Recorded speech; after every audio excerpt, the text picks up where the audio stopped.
Welcome to another Ask Sophia Health live Q&A session. We're excited to be here and share our Friday afternoon with you all. So today we're joined by women's health expert, Dr. Sophia Yen. She's board certified in adolescent medicine with 20 plus years of experience. She graduated from MIT, UCSF Medical School, and UC Berkeley with an MPH in Maternal Child Health. She serves as a clinical associate professor of pediatrics in the Division of Adolescent Medicine at Stanford. She's also the co-founder of Pandia Health, and she educates physicians about birth control, acne, weight management, and other adolescent health issues. So with that, we are so fortunate to have you today, Dr. Yen. How are you? And thank you for being here. I am so happy to be here, and I love the name of your company. Very biased. Yeah, so tell us a little bit about Pandia Health and how you got started. So we're very obviously both women-founded companies on a mission to make women's lives easier. Yeah, so I was, just doing my academic, teenage focused and adolescent medicine we call sex, drugs, rock and roll, a little acne, and a little sports medicine. And my passion amongst that, because as an academic, you have to focus, was the sex and preventing unplanned pregnancy. And then I've now wandered into realizing anybody with a uterus, if you're bleeding 1 week out of 4, that's totally optional, and we can turn that off, and it will actually decrease your risk of ovarian, endometrial, and colorectal cancer, decrease landfill, decrease anemia, increase productivity at work and at school. So that's kind of like my new passion. But about 6 years ago, I was giving a talk to a bunch of doctors. Why don't those pesky women take their birth control? And one of the top reasons it came up is didn't have it in their hands. And my friend and I were like, well, we can solve that. We will just ship it to women and keep shipping it to you until you tell us to stop. And then ran ads for free birth control delivery. 60% of the women that responded didn't have a prescription. And as a businesswoman, I don't want to run ads where 60% of the ads were useless. And so I can write prescriptions as a doctor.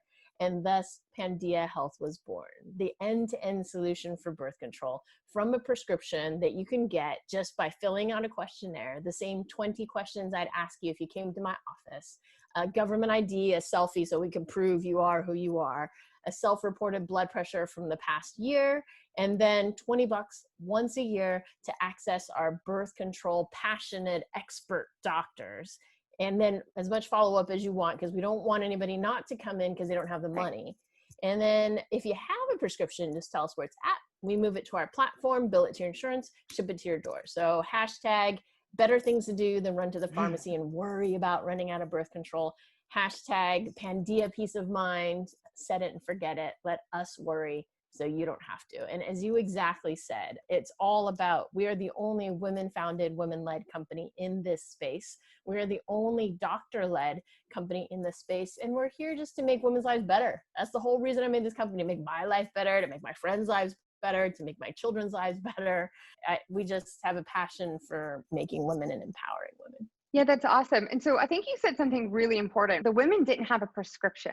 So it's one thing to have the birth control, but how do people access and go to the physician? We are not just making it easier to get this in your hands. You've made it easy for people to get the prescription, which is go online, right? Like this is go to sophiahealth.com to find you. This is go to Pandia Health to find you. We are making it easy for people to get in touch with doctors. Women doctors that specialize. Okay, so I love it. I'm sure you get that all the time. I mean, am I wrong? I mean, people can come to you for other things than just birth control. Is that right or no? Well, right now we're just doing birth control. There are other companies that are doing the whole range of telemedicine. And I think it's really important that listeners realize that there is this huge push to telemedicine because of COVID, because of infection, but also convenience and the ability to access an expert, right? Yes. I'm in California, but you may want a Stanford grade, UCSF, MIT trained grade doctor instead of somebody who went to a lesser medical school per se, but also because we're focused on birth control. I've written 2,000 birth control prescriptions in the past 2 years personally, and I've seen the result of every patient. And so no longer am I just relying on, well, theoretically, this pill works well in people, but we've actually seen if you want to skip your period, this pill works better. And if you're Latina, Asian, or African American, this pill works better. And so now, instead of starting everybody on this one and having them have breakthrough bleeding and issues, let's start you on the one that we know works for you and works better. And because I'm academic, I also like to look at the literature. So we're asking people to self-report their ethnicity, and we're correlating it with what drug and what side effects to see if we can better tailor their experience. And in the future, if we get more genetics like 23andMe or et cetera, then we can look at the genetics and match that up with who responds best to what birth control. Or we are starting with birth control, but we're going to grow with women as they grow. And so postnatal, menopause, acne, wrinkle cream. It's actually menopause and wrinkle cream, acne and birth control, same meds, just different doses. That's right. Well, we look forward to you having that because we have a lot of members in our community who are looking for help with all of that. So I can't wait for that. So you bring up something else, which is the difference in race. At Sophia Health, we think there is a big inequality in healthcare for women, for minorities. And so do you see that prescribing differences when it comes to even birth control? There's differences among different communities? Yeah, so unfortunately, if you're a lower socioeconomic status, they may have put you on this drug. And this is the drug that was pretty awesome. But now that all of them are generic, the prices have become the same. And if your insurance company or your local federal clinic didn't know that, then they may have been keeping you on this thinking this is the cheapest, but these two are actually now the same price. And as I mentioned, this one seems to have fewer side effects in ethnic minorities. And if you didn't know that, then you wouldn't get it. Also, at Pandia Health, we're about care, convenience, and confidentiality, but affordable care and cutting edge evidence-based care. And so we don't try to make as much money as possible off of you. We just try to make enough money off of you. And we found that some women are paying $60 a month for their birth control pill when we all, like 95% of our pills are $15 a pack, which comes out to 50 cents a day. So, that's without insurance. If you have insurance under the Affordable Care Act, thank you, Obama and Hillary and all those that worked on it, it should be no copay, no deductible, AKA free, unless you have a religious employer such as, and I never realized, the Jesuit colleges. So like if I sent my kid to Georgetown, I would think she'd get birth control, but it's a Jesuit college, so they won't cover birth control. And so it's not just the Catholic churches, but you gotta watch out for the Jesuit colleges. I did not know that. You're in a few states. Are you slowly making your way to all 50? Okay. We can deliver to all 50 states. So if you have a doctor or a provider that wrote a prescription and it's sitting in a pharmacy and you are sick of going to that pharmacy because COVID, you might get an infection, or just life, #better things to do, then just tell us where it's at. And we'll move it to our pharmacy. If you have insurance, we bill insurance, done for the year. And 2 months before it expires, go see your doctor, go get a refill. A month before, go get a refill, go get a refill. And then every day that last week, go get a refill.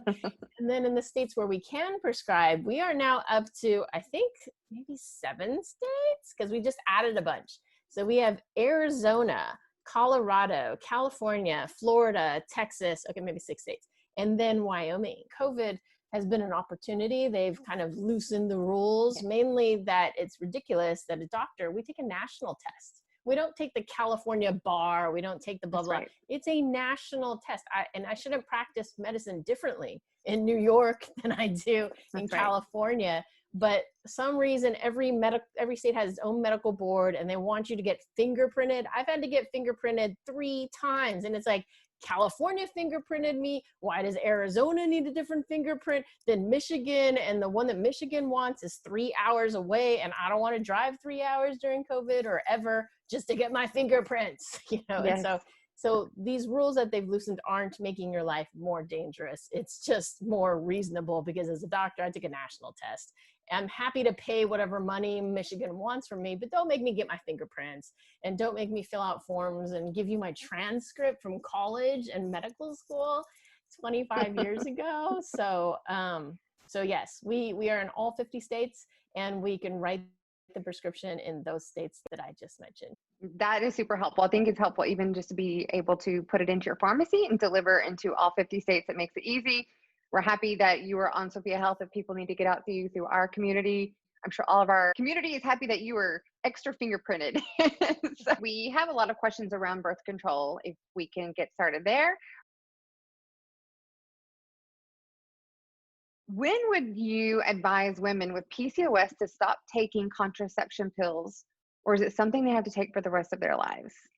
So theoretically, you can get rid of PCOS if you can lose 10 or 20% of your excess weight. So 80, 90% of PCOS women are overweight. And if you can Okay. get to normal weight, for sure, your PCOS would be gone.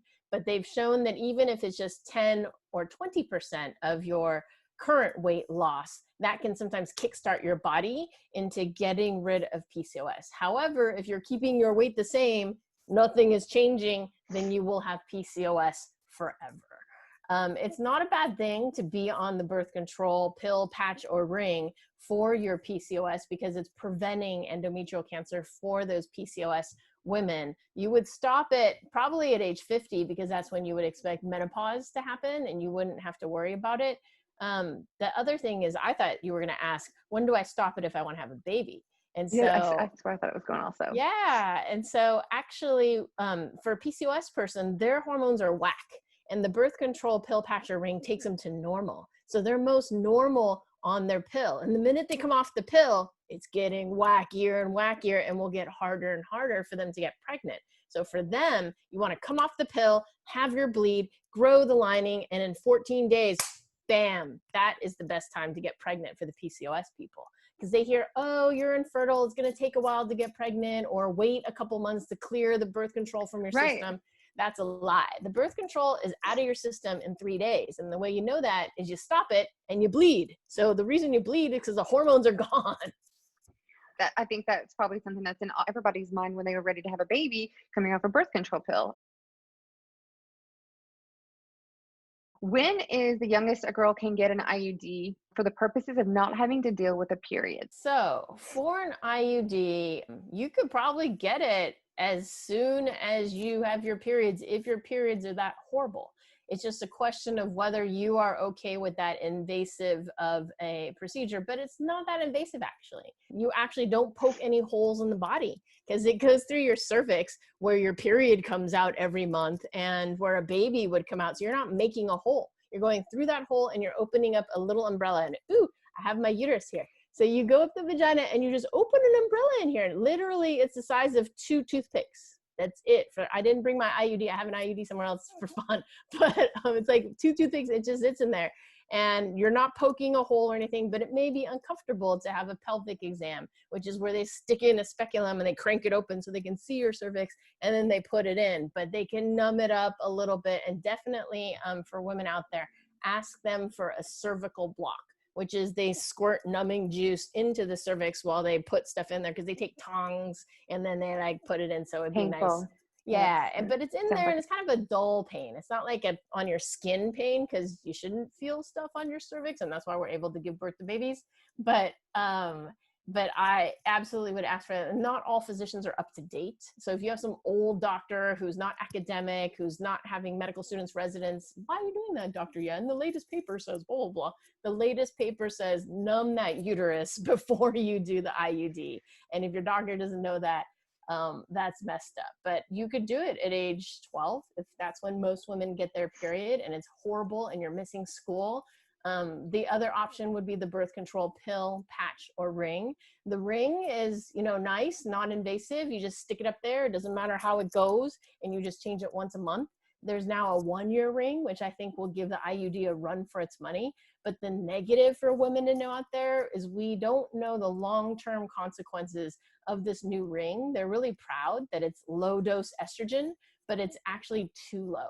So adolescent medicine, we do not recommend any birth control pill, patch, or ring. The patch is actually higher, so you don't have to worry about it. But the pill and the ring, less than 30 micrograms of estrogen. So a lot of women are like, give me the lowest hormone. But if you give 20 or 10, not good for your bone density. You should do 30 until you're 30.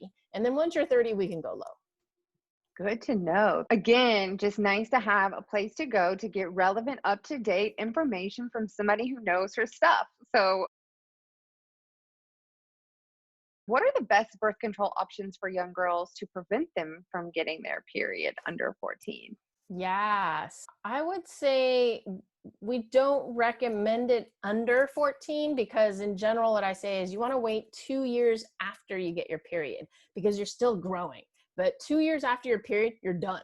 So my daughter got her period at 12 and a half, and we've been waiting for 14 and a half so that she gets small little Asian girl. We want her to get maximum height. And so her periods aren't bad enough, but they're just annoying and go on forever. And so like 7 days of blood. And I'm like, please make it stop. So you want to wait 2 years after you get your period, unless you're missing school, you're at home. There are women who had to drink whiskey. Their grandma would give them a shot of whiskey and they would stay home for like 3 or 4 days because it was that bad. If you're that bad, then screw the 1 or 2 inches you'll gain by waiting till you're 14. But if it's not that bad, then don't go there until you're 2 years. And so you get your maximum height. But the first line is actually over the counter, 400 milligrams of ibuprofen with food. If you take it on an empty stomach, you'll come back to me with an ulcer. So with food, 3 times a day for up to 5 days. And that's what my daughter's doing right now. And it decreases the blood by 30%. And so if you're a 7-day chica, it will bring it down to, 5 or 4 days. If you're like 5 tampons or 5 pads a day, it'll hopefully decrease it by 30%. So that's your first line. And then if you use the progesterone only, it probably won't affect your height. And so I feel that might be a follow-up from that previous person. If you use an IUD with hormone, an implant, or the shot, all of those might not have as much effect on your height. My only thing with the shot is it's not in general good for your bone density and it gives you the munchies. So I don't like the shot. I like the implant or the IUD with hormone. Don't do the copper IUD. That one, the 2 main side effects, more blood, more pain. And a lot of women don't know that. I don't know if like the doctor told them and they just like, whatever, I don't want anything with hormones. I'm pretty sure the doctor warned you, more blood, more pain, but you chose it. And so I was like, why are you complaining about more blood, more pain? Because those are very well-known side effects of the copper IUD. That sounds terrible. Another follow-on was, are there ramifications if girls go on birth control when they're younger than 14? So I guess that was basically wait till you get the growth that you're looking for. Maximum height. Max height. Okay. But that's 2 years after you get your period. So if you got your period at 11, you could do it at 13. If you got your period at 10, you can do it at 12. If you got it at 12, which is the American average, then 14. Okay, this next question was, do copper IUDs make your periods worse? And I think that's a definite yes. There are some people that the copper IUD is good for. One is if they have blood clotting disorders, whatever. And then the other is some women don't notice their periods. And if you're that kind of woman, all for you. But if you're the woman who feels everything, not the copper IUD, would not recommend it. Good to know. Can using a hormonal birth control cause infertility? So my hilarious, I like to make jokes, is that, yeah, while you're taking it, because that's the whole reason. But I think the question is when you come off, does it cause infertility? Yeah. And hormonal birth control should not, and even the IUD, does not cause infertility once you've taken it out of your system. And the reason there's a confounding situation here is that 10% of women have or will get polycystic ovarian syndrome. And what those women have is their eggs keep trying to get out every month and it doesn't pop out. And because it doesn't pop out, the hormones don't do what they do, and then they don't bleed every month. And so oftentimes, if you become overweight, you get this polycystic ovarian syndrome because it's an insulin thing and it talks to your ovaries and whatnot. So you could start your birth control, right at college, you catch your freshman 15, and then you keep eating and you keep gaining weight. And during that time on the birth control pill, you developed polycystic ovarian syndrome, but you didn't know.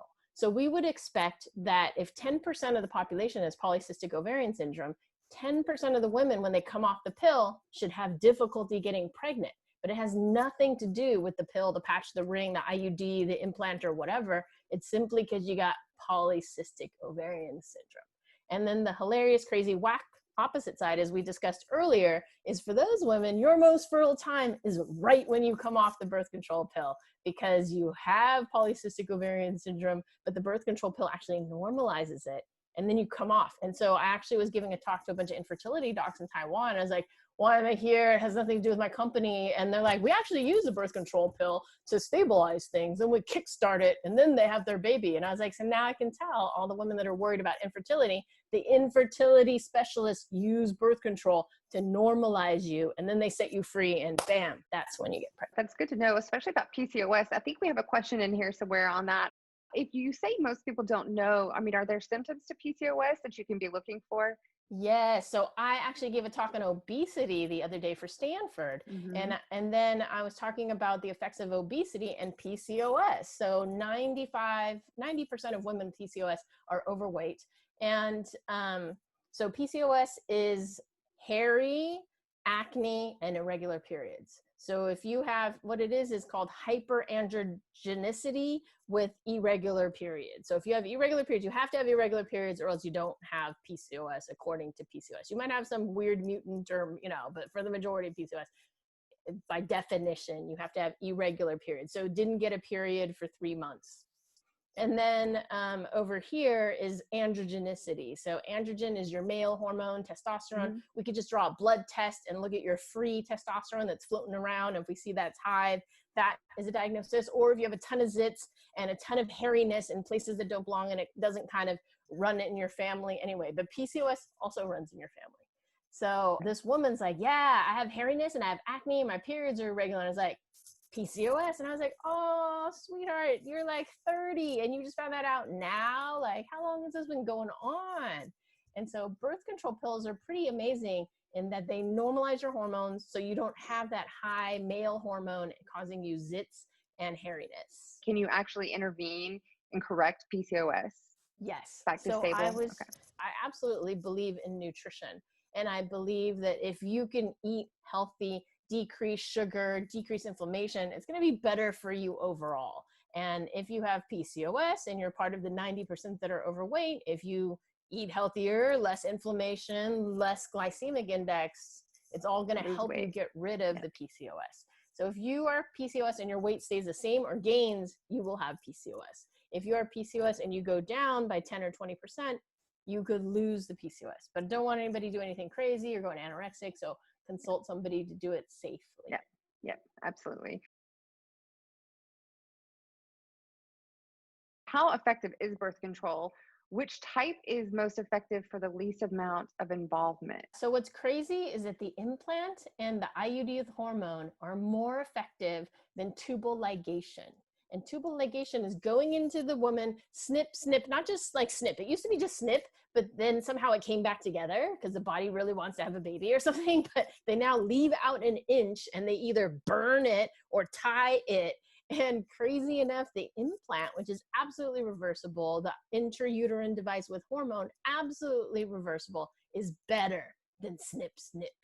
Isn't that crazy? And so as this, female founded, female led, but doctor led, we will always tell you what's best for your health, even if I can't profit off of it, because I don't want to make money off of giving you falsehoods or inferior care or pushing something you don't need. I can make money. I will make money, but it doesn't have to be off giving you a lesser emergency contraception or not telling you the IUD with hormone is amazing and that the implant is second amazing. How do I know what type and brand is best for me? Yes. Going to somebody who's experienced, going to somebody who's evidence-based, scientific-based, looking at the numbers, looking at the data, having access to data that no one else has because we've looked at it, and other people who aren't as academic or interested or curious as a woman for my daughters to get the best possible future, and for all the women I know, going to an expert doctor who has lots of that information and academic behind them will get you better care. But bottom line is Norgestimate used to be the one we used to put everyone on. And if you're Caucasian and you don't want to skip your periods, that has a pretty good side effect profile. And then now we're going to this other one, desogestrel, and know that there's 8 different progesterones. So if these two don't cut it for you, we can try other ones. And there's 2 levels of the hormones usually, so you can play with that. So there's like 40 different pills that you could try. But in general, a desogestrel 30 microgram pill is pretty awesome. If you fail that, then we could try the norgestimate one, or there's another one that I like, ethinyl estradiol. So that would kind of be my path. And that's the way doctors are, is they have one that they know and they like and has worked, and no one has complained. But I think sometimes the patients just disappear, but we track them down because we're like, oh no, we lost our patient. Why don't you come back? But as a doctor in an academic center, I don't follow up if you disappear, So you said if that certain pill fails them, is that in too many side effects? Is that kind of what you're looking for? Yeah, so different people have different side effects. The breakthrough bleeding is where you would fail on the norgestimate. On this drug, some people may notice, again, 95% of people do fine on this, but the ones that complain, they may have some moodiness. And what you have to realize is everybody's like, well, my libido went down and I don't want acne. But the problem is it's the same thing. You have to choose. Do you want acne with libido, or do you want less libido and less acne? So unfortunately, we don't have both right now. It's the same kind of side effect as the testosterone level or the androgenicity of that medication. So know that, and then there's some people that get really anxious on the pill, but a lot of people are like, oh, there's no way I can get pregnant now. So yay, I'm going to have sex. Whereas other people are just, it maybe makes them a little anxious, but going in, assume that you're going to do great, because there's actually research saying that if I tell you you're going to have breakthrough bleeding, you're going to have acne, you're going to get munchies, blah, blah, blah, but this only happens in 3% of people, then you're going to get it. You're going to think it is going to be on you. And really it wasn't. It just was you. Psychologically, you just force that. Or you notice it more. Is now a good time to talk about your hashtag? Yeah, I think now is a great time to talk about periods optional. So yes, anybody with a uterus out there that's bleeding 1 week out of 4, unless you're trying to make a baby, you don't have to do that. So I realized that trying to make a baby, I had been on the pill for the longest time, and my periods have been really, really light, 3 days, not much of a big deal. But to get pregnant, I had to stop the pill and then build that full lush lining to catch an embryo. And then when it didn't happen, it was a ton of blood. And so I was originally trying to rig a girl versus a boy, and we can talk about that later if people have interest. And after 3 months of a normal period, I was like, so much blood, just make it stop. I don't care, just impregnate me, because I don't want to do this anymore. And I realized the only reason we build that lining is to catch an embryo. And if you're not trying to catch an embryo, on average in the United States, from age 12 to 26, that's 14 years of every single month building, sloughing, building, sloughing, building, bleeding, right. popping out an egg. And every time you pop out an egg, you risk ovarian cancer. Every time you build that lining, you risk endometrial cancer. And if you're not trying to make a baby, why are you risking cancer? Why are you destroying your life randomly 1 week out of 4 with blood? And the number one cause of missed school and work under the age of 25, or at 25 and under, for a woman is her period. So we could help so many women. And when I was at MIT, pre-med, middle of biochem final, bam, blood. And I was like, do I finish the final or do I run to the bathroom? And being pre-med, I finished the final. But I looked to my left, I looked to my right, 2 dudes. And I was like, would that I were they, right? And then looking back, 1/4 of the women in the room were bleeding as well, but mine just happened to hit right in the middle of the test. So I want my daughters to be equal to those without uteruses next to them. And my daughters will crush all those with uteruses around them that choose to bleed 1 week out of 4, because my daughters, 1, will have more hemoglobin, more oxygen to run whatever test parameters through their head, but 2, they won't be distracted by random blood. Yeah. So is this like a nationwide thing? Is this what doctors are telling you? Can we go into a little bit on, what the cost to a woman the is? risk for what benefit. Yep. Exactly. So the reason you haven't heard this much is we've known this since the beginning of the pill. So you need to know about the origin of the pill. It was 1 very devout Catholic physician and 2 PhDs. And so devout, went to church every day. So not at once a month church or once a week church, everyday church at 7 a.m. kind of guy. And he was smart. He realized that it's fine to do the rhythm method. Don't have sex on your fertile days in the Catholic Church.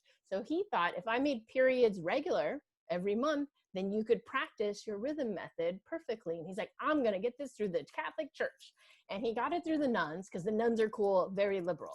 He got it through the priests, which is very unusual. And then it hit the Pope. The Pope figured it out and vetoed the system. And he argued with his 2 PhD founders. And as a doctor, I respect the PhDs. They know their science. I'm just here to apply their science. And the PhDs were like, why are you making women bleed? It could be every 3 months, every 6 months. It could be never. And he's like, no, I'm going to get this through the Catholic Church. And he tried to get it through the Catholic Church, and it failed. And because of that, every method since has had that bleed. And also they thought women would think it wasn't natural. But the research has shown actually that our incessant bleeding is a new unnatural state. So in the old days, we would get our periods at 16. We're now getting it at 12 because we have lots of nutrition. As soon as you hit 100 pounds or 22% body fat, your body can support a baby. You go under that, your body cannot support a baby. And then we're having over here, naturally, 8 babies. We're having 2 babies. Over here, they're having breastfeeding for 12 months to 18 months. We're breastfeeding 0, 3, or 6 months. So naturally, we would have 100 periods in our lives. Now we're having 350 to 400. This group doesn't have ovarian endometrial cancer because they're not popping out an egg, doing the lining thing 350 to 400 times in their lives. And here we are doing this. And so the birth control pill tells your body you're pregnant, so you don't build this lining, pop out an egg and slough, build and slough and build and slough and pop and bleed. And so, all of that. And so the benefits, I think I've pushed through. Decrease cancer, decrease anemia, better productivity, but also better for acne, depression, seizure, diabetes, because your hormones are steady rather than up and down, up and down. You weren't supposed to be up and down your whole life. We were supposed to be barefoot and pregnant and breastfeeding. How many periods do you have when you're pregnant? 0.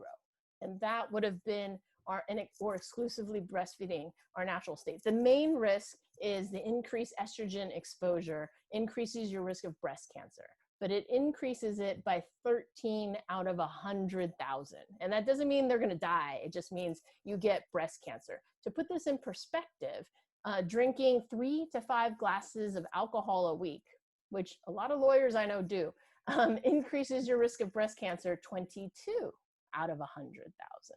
So having that, like 1.5 to 2.5 glasses, which I don't think is unreasonable a week, is the same risk that being on birth control poses for your breast cancer. I'm glad you brought that comparison in. And it's becoming more acceptable to skip your period as we move to these long-acting reversible contraceptives. So the IUD, the implant, and the shot, and all of those have no periods with them. So 30% of the women that go on the IUD with hormone will have no period, and the other 70% will have lighter periods. And then by your 3rd shot of the shot, 70% of the women won't have any periods, and then the 30% will maybe peter along. And then the implant varies. Some women get more, some women get less. I've also noticed it's influenced by the women around you. So that's why I fear my daughters, because I have a 10-year-old and a 14-year-old, and as they get hormonal, they can infect me. Because I had been on the pill forever and not had any periods. And then I got into accelerator.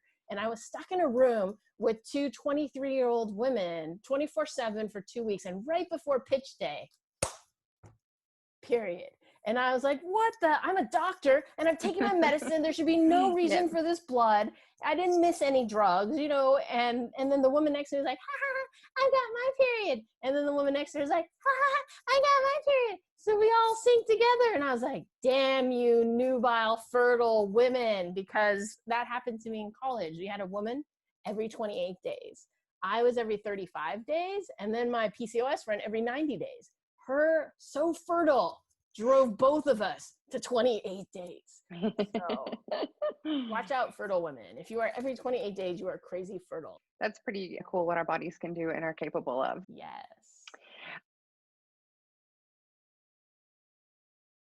How much bleeding is too much, and at what point should I go to the doctor? Can I schedule an appointment with you to discuss?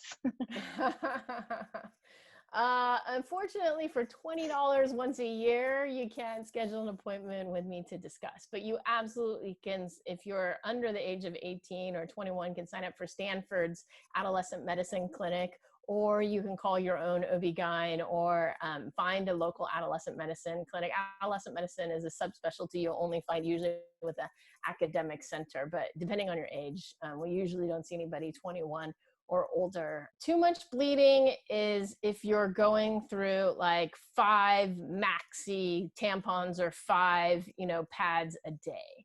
I feel that's a bit excessive. And if you're feeling cold, tired, your heart is beating really fast, those are signs of anemia. And if your bleeding is causing anemia, it's not okay. But my joke is any bleeding's not okay. If a dude had to bleed 1 week out of 4, they would have turned this sucker off ages ago. And had a woman been on that team of 3 that developed the pill, would have been like, no. And actually in medicine, we like to ask our young people questions, and we go, what is the number 1 cause of anemia in a menstruating woman? Menstruation. So if your menstruation is causing you anemia or iron deficiency, you should see a provider and you should go on something to turn it off. And as I mentioned before, you can start with ibuprofen. That will cut it down by 30%. Make sure you eat food and you don't go longer than 5 days in a row, but you can do 5 days out of every month if you have to. And then failing that, it's going to have to be a hormonal thing. My period, bleeding and cramps seems to be getting worse. I'm in my early 30s. After finally getting an appointment to see my OBGYN, he dismissed this and said it happens as you get older. Is this normal to get severe cramps with age? If so, would birth control help? Yes. No, it's not normal, and it's really sad when people write you off. And I think it's easy when it's a he, right? It's also easy when you're older and you forget how horrible it is. And the example I give is I hadn't skinned my knee, right, for like 20 years. And then I was running across the street and I skinned my knee. That was so painful. And I was crying and there was blood and it took forever to heal. So you forget the pain of a period and you lose that empathy. But also if you're male, you're just like, suck it up. And I think we as women have sucked it up far too long. If you are missing work, if it is bothering you, you have the right to ask for something to make it stop. And so again, you can start with ibuprofen if you're not into hormones, but I would go straight to the birth control pill, patch, ring. I like the ring if you're over 30 because it has 20 micrograms of estrogen. All the doctors used to use the ring themselves.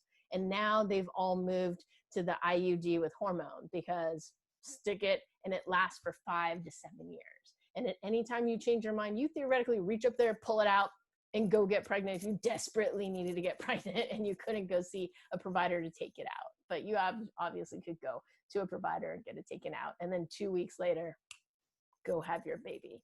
So no, it shouldn't get heavier and more painful as you get older, and you shouldn't just suck it up. You find another provider that will take care of your needs. And if you're in California, Florida, Texas, Wyoming, Arizona, and whatever state I just forgot, Colorado, you can use Pandia Health and we'll help you turn it off.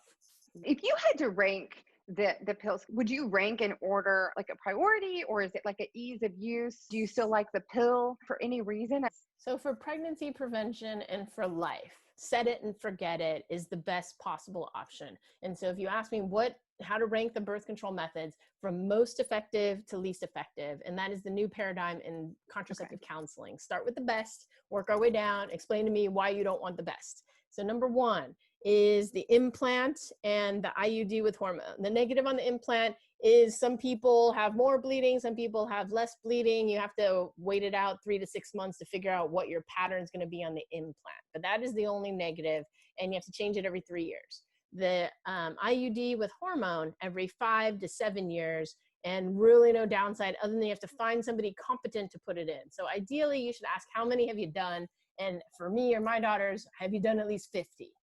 And then make sure you numb it and do it on your period because the hole is open so they don't have to go through. But if it's not your period, it's fine, and just be a little more intense. And then comes the copper IUD in terms of effectiveness. But as I've told you, more blood, more pain. But if you're fine with blood, go ahead.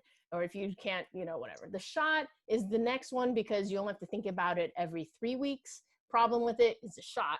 And second, gives you munchies and bone density. So not a favorite, but very effective. And then comes maybe the 1-year ring, right? But the negative on that is it's 13 micrograms of estrogen. So we don't recommend less than 30 if you're under 30. But once you're above 30, go for it. And that might be the one I would go for, is a 1-year ring once you're above 30. Then there's the normal ring, and that has 35 days worth of hormone in it. No month has more than 35 days. So you could just change it once a month. And that one has 20 micrograms of estrogen. So we don't know the long-term issues on that bone density. And that has just come recently to mind. And then comes the patch. You do it every week. The negative on that is a higher estrogen. So you risk blood clots. So in general, we avoid the patch. And then the pill. And so why would you use these inferior methods when you have these others? With these, I can absolutely control your period. With the IUD and the implant and the shot, it's up to your body how it goes. 30% will lose their periods on the IUD with hormone, 70% with the shot, but you got the munchies and the bone density. And the implant, some women do amazing, have no periods. Other women have weird, random periods. But with the pill, absolute control. With the patch, absolute control in the ring. But the negative, as you exactly picked up, you have to take the pill theoretically at the same time every day. And there's actually 2 types of pills. One is progesterone only, and one is estrogen and progesterone. The estrogen and progesterone is more forgiving, plus or minus 5 hours. With the progesterone pill, if you're 3 hours late, you need to abstain from sex if you're planning to have future sex. If you had sex in the past 3 to 5 days, you need to use emergency contraception. And so our joke in medicine, what do you call a woman on progesterone only pill? Pregnant or mom? Because it's really hard to do every single day for as long as you want, right? At the exact same hour, plus or minus 3 hours. I did not realize not having your period was such a positive. I'm really just blown away. You think everything about a period. It's natural, have it once a month. And then now we know, okay, A, it's optional, and B, there's no point. Yes.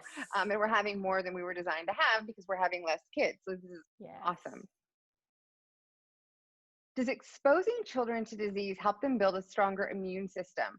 I'm not talking about COVID or other dangerous diseases, but rather things like the common cold. I'm worried since I'm self-isolating and my baby isn't being exposed to normal germs that his immune system might not be getting as challenged as it should. So viruses, specifically the common cold, as you all know, the flu vaccine, they have to change it up every year, and sometimes it doesn't work because they didn't guess the right strain. So there's a lot of mutation going on.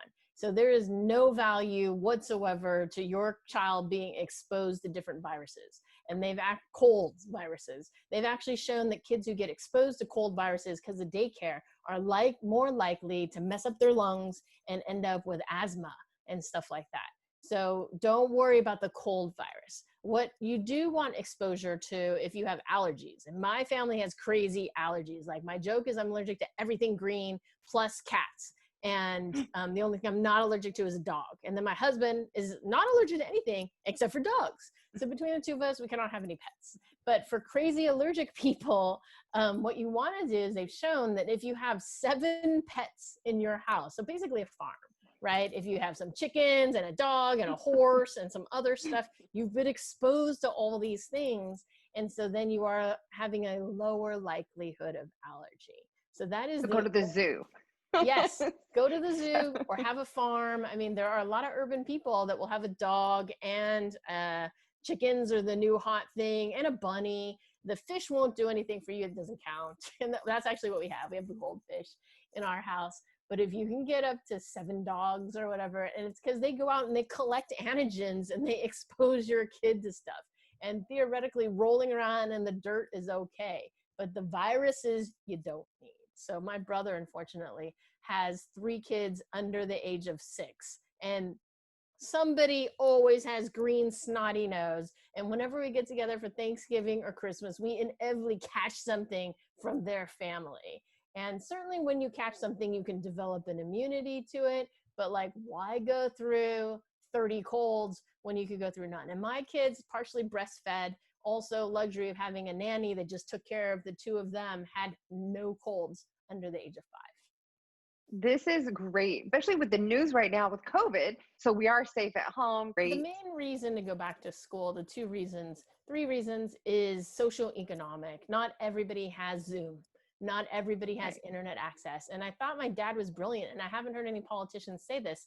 The internet should be like a utility, like the phone, right? If you're poor, then it's a sliding scale or it's free, because without the internet, these kids can't get education. And so that's what they were doing at my kids' school, is they didn't want to have Zoom because it would be unfair for the low income people without internet, without a computer, without Wi-Fi, because my kid would get education and their kid wouldn't. But I was like, but why should my kid get no education? Let's get them internet. Let's have Google pay for it, Apple pay for it, somebody subsidize it. Let's give them our laptops, stuff like that. But that's one reason. And the other reason is socialization. So my other brother only has one child. And that child's gonna grow up totally spoiled unless it gets a sibling or some interaction. And it was so funny. They asked this child, make a unhappy face or angry face, and she didn't have one because her parents just dote on her and she's the center of the universe, which is wonderful for her. And my other brother, who has 3 kids under the age of 6, is like, once you get a sibling, you totally know angry face, and you know jealousy, and other things like that, but you know how to interact, right? But I think you're fine until maybe 2, even older, like you can go to kindergarten and get socialized then. But ideally you have a sibling. But so there's the socialization and the education component, not the infectious thing. Not the infectious component. Absolutely. Is there anything that you would like to dispel or just get out? Yes. So I think we covered #PeriodsOptional. And then, but we did cover here the more negatives, which is simply a slightly increased risk of breast cancer. And then my one tip that I've been on the back of my head that I want to get out there, Plan B, and it's generics. If your body mass index is 26 or greater, is as good as water. And my BMI is 25. Thanks to COVID, I haven't checked lately, might be 26. 60% of our population probably has a BMI of 26 or greater. Plan B and its generics are useless. Know that there is a prescription birth control, and under the Affordable Care Act, if your doctor writes it, free, called Ella. And it works better at every time point and for BMIs all the way up to 35. Once your BMI is 35, then only the copper IUD will work for you. And then get your emergency contraception ahead of time. So I say anybody with a uterus who isn't on the IUD implant or shot, God forbid you're sexually assaulted, you would have this emergency contraception on hand and you could take it as soon as possible. So if the condom pops at 3 a.m., I want that medicine in your mouth at 3:10 if you don't want to be pregnant. If you do want to be pregnant, go right ahead. But if you don't want to be pregnant, 3 a.m. pop condom, 3:10 in your mouth. And so sitting in the corner, waiting like a fire extinguisher. And when you ask for it, you ask for the one with the farthest expiration date. Because if you don't, then the pharmacy will give you the one that expires today because they think that you're taking it today. So I always write in my note, because I'm an awesome doctor, and that give her the one with the farthest expiration date, like 2 years from today. That is so good to know. When you go to the pharmacy, you can go get Plan B over the counter, and I'm pretty sure your pharmacist does not even see you anymore. They just hand you a text, just hand you something. I don't feel like they ask you these questions. That's actually an episode of a TV show. So she's this heavier woman. I forget what the show was. And the female pharmacist is like, this won't work for you. And she's like, what? I've gotten it here 8 times. And she's like, male pharmacist, whatever. But the female pharmacist was like, body mass index greater than 26. And I was like, yes, it's on a TV show. This is so cool. I get very excited when birth control is on a TV show. And that was exactly the case. And I was like, they need to play this in all sex ed. They need to show this show everywhere. And it's exactly, you came up with the case. You go, the pharmacist doesn't see you. The pharmacist doesn't know. Your doctor doesn't know. And so that's my phrase, is what your doctor doesn't know can end you up pregnant. What your doctor doesn't know can end you up bleeding with an increased risk of ovarian, endometrial, and colorectal cancer. Go to pandiahealth.com. If you need birth control, you can need her. You can go to sophiahealth.com and find Dr. Yen. Thank you, Dr. Yen. We love Pandia Health and obviously you guys have a great weekend. Thank you so much. Love Sophia Health.